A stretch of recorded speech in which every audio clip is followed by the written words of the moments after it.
even know what left to ask you. We talk to you every day now.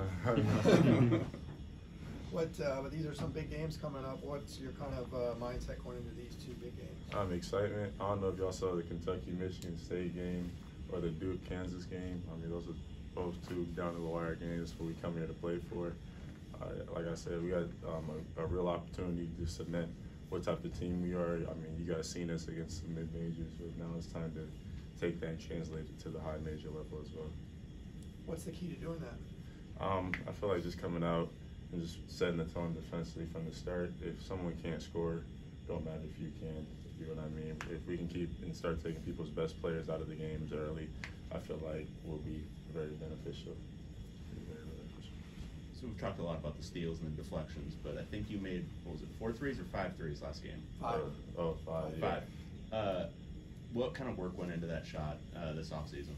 A lot of work. I knew if I wanted to be a perimeter guy and have a chance of doing something, especially after college too, I'd have to be able to come out here and shoot a 3-ball, especially with the way the game is played all over the world and including college. If I wanted to stay on the floor, I have to be able to space it.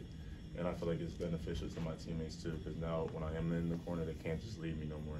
So when Tiger and Jaime get down the lane and stuff, they have a chance to make their one-on-one moves and show why they're All-American candidates.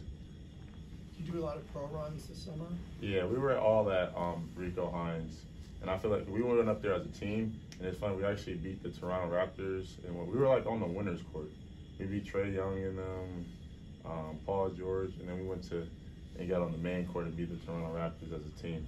So I mean, we was doing that. That's a pretty high level too, I would say. So I mean, when we was doing that together, it's like, dang, we really had a shot to do something special. And I feel like we carried that same team chemistry and stuff to the court now. Did you get any compliments from any of the pro guys? Oh yeah, they were upset because we went and we won that day, and then we didn't go the next day because we had a hard practice. So then Rico called and was like, "Hey, that's BS, man. Y'all gotta come back," type thing. They ready for y'all, so it was cool though. You played some backup 5 as a freshman. Now you're leading the break sometimes. You're shooting from the 3. You kind of feel like you've done it all at this point. Yeah, it's funny. I was talking to Dylan Andrews about that. I was like, because you know, freshman sparring minutes and stuff. I was like, trust me, bro, I didn't been through it all. And my freshman year, I'm guarding Drew Timme against Gonzaga, and like, you know what I mean, coach is still on me to stop him, if you know what I mean, what he does best. So yeah, I feel like that was all part of my development. It makes me better, because now if I switch on a 5, I done been there before. If you know what I mean, I'm not saying I'm trying to guard a 5 out the gate, but if I get caught and switch down there, I feel comfortable. If I had to guard a 4, I feel comfortable. 1 through 3, I've been doing that my whole life, so it is good, and I feel like it shows my versatility as a player. What did you learn from having to guard up like that, guarding bigger guys? What's the key when you're a smaller guy going against those guys? It makes me respect big men way more, because you just think they sit down there and they just sit and just wait for the rebound to come. It's like, no, it's a constant fight for position and stuff. Like, I was watching Oscar Sheway last night against Kentucky, and he just, as soon as you fall asleep, you're thrown, whatever, and he's setting up for a rebound. That's how he's able to average the numbers he's able to average. So it made me have a new respect for the game in a different light that I probably would have never seen if I hadn't come here. Do you tell the younger players anything about, you know, going into these big games, or is it something they just have to experience themselves? I feel like everything's easy to you, punch in the mouth type. Like, I could talk to you and prepare you all I want, but once you're out there in the moment, then we're gonna see how you respond. I feel like everybody here though will be fine. Everybody's played in big games their whole life. At the end of the game, it's still basketball. You're still just putting the hole in the rim and stopping a ball in the hole and stopping other people from scoring. So it's relatively all the same.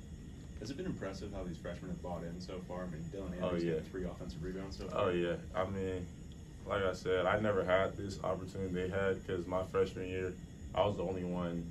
Then my sophomore year, it was me and P.Y. really, because McEnroe was hurt. So Cronin never really had to like slow down, because it was like 10 guys that knew it and 2 guys that didn't. So you kind of figured it out as it went to where it's now. I think we have 8 freshmen. So 8 freshmen, you gotta slow down and teach them all. So they're getting a whole different side of Cronin experience than I was able with my freshman year. How's your J-Rock doing? Oh, great. Everything, I'll say this is a great time in life. Everything's going good. Everything's great. Just gotta keep on taking it a day at a time. That's awesome. Thank you. Yes, sir. Appreciate it.